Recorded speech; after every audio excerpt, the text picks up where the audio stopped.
রাত যতই গভীর হতে থাকে কবরখানা যেন ততটাই ভয়ঙ্কর হয়ে ওঠে।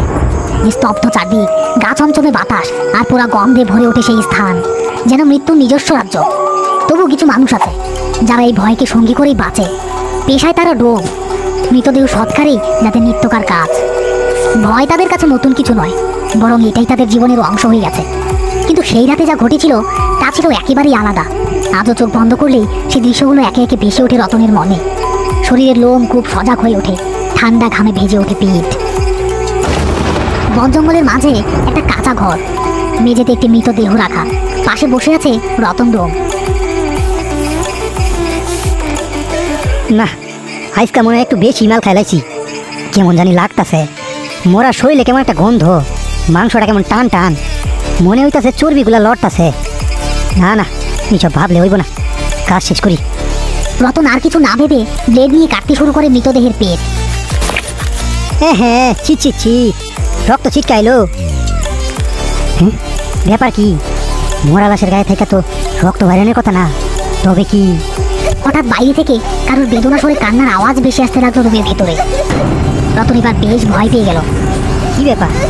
এত রাইতে তো এইখানে কেউ থাকার কথা না, তাহলে কান্না করে কি? তাই তো দেখা আছি। রতন বেশ ভয়ে ভয়ে ঘরের বাইরে এসে দাঁড়ায়, কিন্তু বাইরে এসে সে কাউকে দেখতে পেল না। না, এইখানে তো কেউ নাই, তাইলে কি ভুল শুনলাম? মা, মা গো, আমি বাঁচতে চাই, আমি বাঁচতে চাই মা, আমি বাঁচতে চাই। না, আমারে মারো না, মারো না আমারে, আমার কোনো দোষ নাই, সাইরা দাও আমারে, সাইরা দাও। আহ আহ আহা।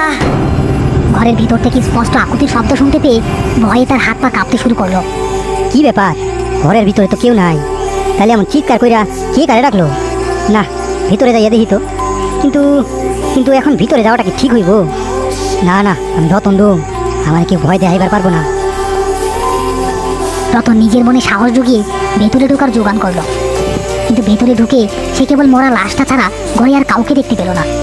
এইটা তো মরা। উফ, আমার মাথাটা কি কাম করতেছে না, নাকি আমি পাগল হয়ে গেলাম? এই ঘরে তো কেবল এই একটা লাশ ছাড়া কিচ্ছু নাই, তাহলে ঘরের ভিতরে কানলো কেডা, বাইরেই বা কানলো কেডা? এত সব কিছু ভাবতে ভাবতে হঠাৎ রতনের চোখ পড়লো বেডে শুয়ে রাখা অর্ধকাটা লাশটার উপর। তারপর যা দেখলো তাতে সে নিজের চোখকে আর বিশ্বাস করতে পারলো না।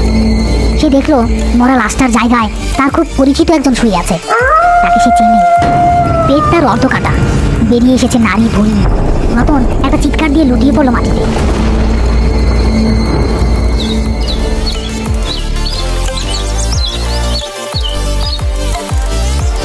ভাইজান, কি হয়েছে আপনার?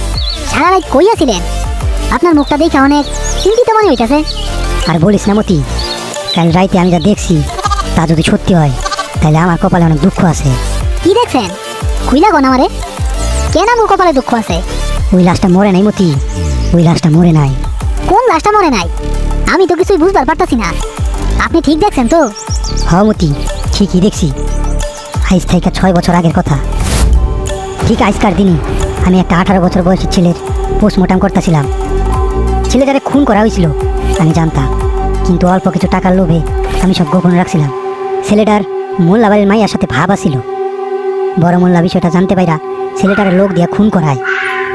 ছেলেটার মা ওই জানলার পাশে বৈশা খুব কান্না করতেছিল আর বলতাছিল, তোরা সবাই মিল্লা বিনা অপরাধে আমার ছেলেটারে মাইরা ফালাইলি, এই গোরস্থানে অভিশাপ নামবো, তোরা কেউ সেই অভিশাপ থেকে পার পাইবি না, তোরা কেউ পার পাইবি না। আমার ছেলেটা ও সুজন, সেই অভিশাপ আজকে আমারে তাড়া করতেছে। আমি হয়তো এই পাপের হাত থেকে আর রেহাই পাবো না মতি। একটা না একটা উপায় তো আছে ভাইজান, কিন্তু আপনি এত বড় পাপ কাজটা করতে পারলেন? আমার ভুল হয়ে গেছে মতি। রতন কি করবে কিছু ভেবে পায় না। সে গত 6 বছর আগের সকল পোস্টমর্টমের কাগজপত্র বের করে সেদিনের সেই ছেলেটার তথ্য খুঁজতে থাকে। খানিকক্ষণ খোঁজাখুঁজি করার পর সেই পুরনো ফাইলটি দেখতে পায়। ছেলেটার নাম সুজন সরকার। তার মৃত্যুর নথি নেই, অথচ সেই ছিল গতকালকের লাশ। মৃত হয়েও তার নামের কোনো রেকর্ড নেই। আমি কি তাহলে একটা নিষ্পাপ ছেলের খতম করে দিয়েছিলাম? না, এইটা আমার একদম ঠিক হয় নাই। আমি কাজটা মোটেও ভালো করিনি। রতন তার ভুল বুঝতে পারে। সে আবার কবরখানার পাশে সেই লাশ কাটা ঘরটায় যাওয়ার সিদ্ধান্ত নেয়। না, এইভাবে শোধন লাগবো। সুজনের আত্মা শান্তি পাক। আজ আমি নিজেই আমার বিচার চাই। সে একটা মশালে আগুন জ্বালে আর একটা মাটির কলসিতে সেই পুরনো ব্লেডটা রাখে, যেটা দিয়ে সে গত 6 বছর আগে সুজনের পোস্টমর্টম করেছিল।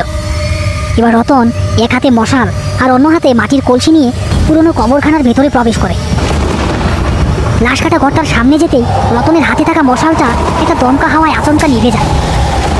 চারপাশে বেশ অন্ধকার, কোথাও কোনো সাড়া নেই। সুজন ভাই, আমারে মাফ করে দাও। আমি জানি তুমি এইখানেই আছো। আমার ভুল আমি স্বীকার করতেছি। আমারে মাফ করে দাও তুমি। ভুল স্বীকার? হঠাৎ চারদিকে আলোয় ভরে গেল, সেই সাথে একটা জোরালো দমকা হাওয়া এসে এক ধাক্কায় রতনকে ফেলে দিল মাটিতে। তুই শান্তি আমারে খুন করা হয়েছিল, তারপরেও তুই পুলিশরে মিথ্যা কথা বলছস। তুই বলছস আমি গলায় দড়ি দিয়া নিজে নিজে আত্মহত্যা করছি, আর আমার কোনো ওয়ারিশ নাই বইলা এইখানে আমার লাশ দাফন কইরা দিছস। অথচ আমার মা ওই জানালার পাশে বইসা কানতে কানতে পাগল হইয়া গেল। তারপর আমার মায়েরে তোরা পাগল বইলা গ্রাম থাইকা তাড়ায় দিলি। হ্যাঁ, আমারে শেষবারের মতো মাফ করে দাও ভাই। আমি আমার পাপের প্রায়শ্চিত্ত করতে চাই। তোর পাপের কোনো প্রায়শ্চিত্ত নাই। তোর পাপের প্রায়শ্চিত্ত একটাই, সেইটা হইল মৃত্যু। মৃত্যু।